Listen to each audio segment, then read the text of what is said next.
I'm Kendall Montgomery, and this is Ultimate Concealed Carry News. Each week we assemble the top stories from network news, online news outlets, and videos relevant to you, bringing you your weekly gun news all in one place.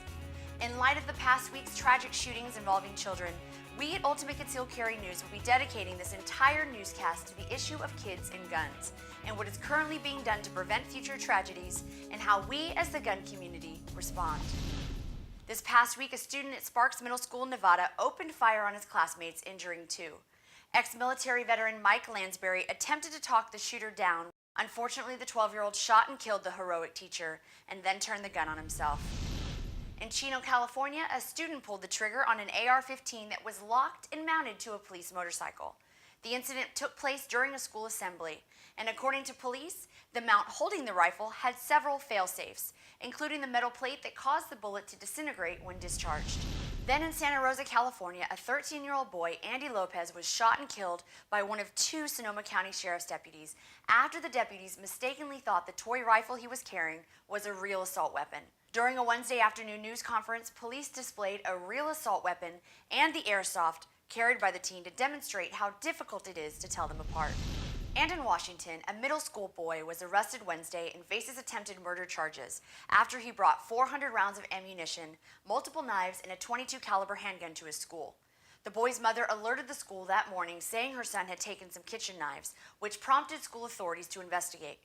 The boy told authorities he planned to shoot a student he felt was bullying his friend. We teach our children to say no to drugs. We teach them to stay away from cigarettes and alcohol. We teach them never to talk to strangers. What we don't teach them is what to do when they come into contact with a firearm. Sparks, Nevada, Chino, California, Santa Rosa, California, and Washington State all experience the tragedy that ensues when we as a community fail to educate ourselves and our children. Today we want to feature those who are dedicated to developing solutions in an effort to prevent future tragedies. These types of shootings almost always occur because the child gained access to their parent's gun. The first line of defense against future tragedies like these is for us as responsible gun owners to lock up our guns. If your gun is not on you, it needs to be safely locked and stored. It is our responsibility to keep guns away from children when unsupervised. We are the first line of defense. Many believe one of the best places to start is to teach kids gun safety at a very early age. In 1988, the NRA established the Eddie Eagle program, a gun accident prevention program for children in pre-kindergarten through 3rd grade that teaches children that if they find a gun in an unsupervised situation, they should stop, don't touch, leave the area, and tell an adult. So far, the week-long Eddie Eagle program, which includes coloring books, a video, and often a visit from a local police officer, has reached 13 million kids since 1988.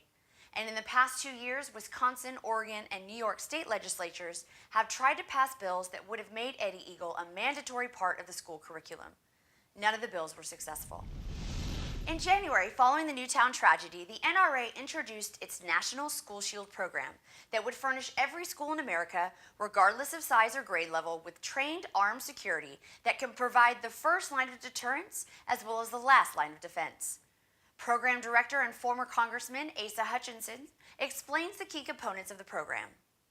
Armed, trained, qualified school security personnel will be one element of that plan, but by no means the only element. Many schools have chosen not to have armed security on their campuses and won't allow their teachers to carry guns. So many educators are taking it upon themselves to prepare for the unthinkable by taking self-defense courses on how to escape or take cover, and if need be, how to fight and disarm an attacker. Not so much encouraging us to arm ourselves with weapons, but arm ourselves with knowledge and how we can use the environment around us. Instructors say the type of tactics and strategies in these classes are tailored toward a school setting. Teachers were told which ordinary items found in a classroom might be used as weapons. For example, throwing a stapler at the shooter or using it to hit an attacker in the temple. But others claim the only way to stop an armed gunman in a classroom is with an armed teacher in that classroom.